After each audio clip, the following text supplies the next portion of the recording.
Okay, mistake number 4. Hindi nagpapagawa ng home inspection. Kahit bagong bahay, pwedeng may sira o safety issues. Ang inspection nakakapag-iwas sa safety hazards, hidden damage, malalaking gastos na hindi mo inaasahan. Konting bayad ngayon, malaking tipid bukas.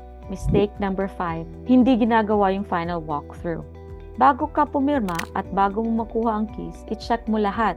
Tapos na ba talaga ang repairs? Nandyan pa ba ang appliances?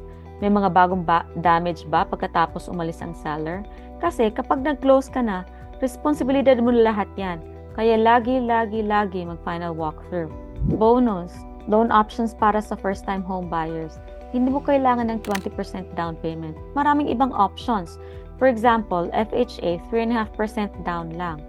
Sa VA, 0% down payment para sa veterans. USDA, 0% down sa mga selected areas. Kung conventional, 3 to 5% down payments depende if first-time home buyer ka. Pwede rin gift funds, down payment assistance, maraming mga paraan basta may tamang guidance ka.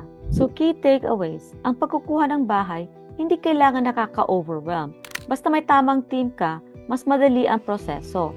Ako ang bahala sa mga pre-approval, credit improvement kung kailangan, paghahanap ng tamang loan program, at pag-guide sa iyo mula sa application hanggang keys. Kung ready ka na o gusto mo lang malaman kung anong standing mo, mag-usap tayo. Schedule your free pre-approval call, nasa description ng link, at huwag mong kalimutan mag-like, subscribe, at mag-comment ng keys para makuha ang inyong home buyer resources. Maraming salamat sa panonood. Kita-kits sa closing table.